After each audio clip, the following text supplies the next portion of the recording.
नमस्कार, मी शिल्पा. आज मी बनवते इंडियन चीज पिझ्झा. मी असं का म्हणते कारण ह्याचा बेस जो आहे तो कणकेपासून बनवणार आहे. चला तर मग सर्वप्रथम आपण चपाती लाटून घेऊ.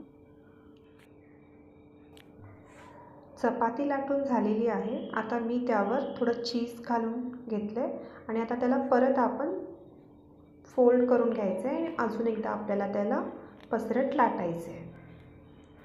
इथे तुम्ही बघू शकता मी जास्त जाड नाही ठेवलेलं, चपातीपेक्षा अगदी थोडंसं मी याला जाड लाटलेलं आहे. आता यावर आपण टोमॅटो सॉस आणि पिझ्झा सॉस लावून घेऊ आणि त्यावर चीज स्प्रेड करूया. चीज स्प्रेड केल्यानंतर आपण जे भाज्या घेतलेल्या होत्या जसं की कांदा, टोमॅटो आणि कॅप्सिकम ते सुद्धा आपण इथे आता पसरून घेऊ. यामध्ये तुम्ही तुमच्या आवडीप्रमाणे कोणतीही भाजी घालू शकता, जसं की पनीर घालता येतं. जर का बॉईल केलेले कॉर्न्स असतील तर ते सुद्धा तुम्ही इथे घालू शकता किंवा बेबी कॉर्न तुम्ही इथे यूज करू शकता. माझ्याकडे आता सध्या फक्त कांदा, टोमॅटो आणि कॅप्सिकम अवेलेबल असल्यामुळे मी फक्त ते स्टॉप केलेले आहे त्यावर.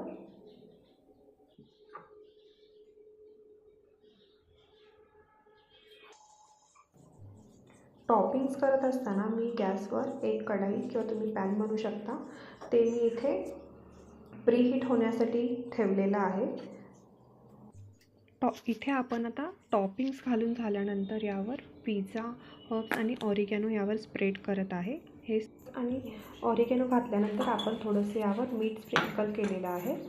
आता आपण हे पॅनमध्ये ठेवूया. एक 7 ते 8 मिनटासाठी ठेवलं तरी आपला पिझ्झा तयार होईल, कारण इथे आपण मैदा न वापरता गव्हाचा वापर केल्यामुळे अगदी 7 मिनटातच पिझ्झा तयार झालेला आहे. इथे तुम्ही बघू शकता. अशा प्रकारे होममेड इंडियन चीज पिझ्झा तयार आहे.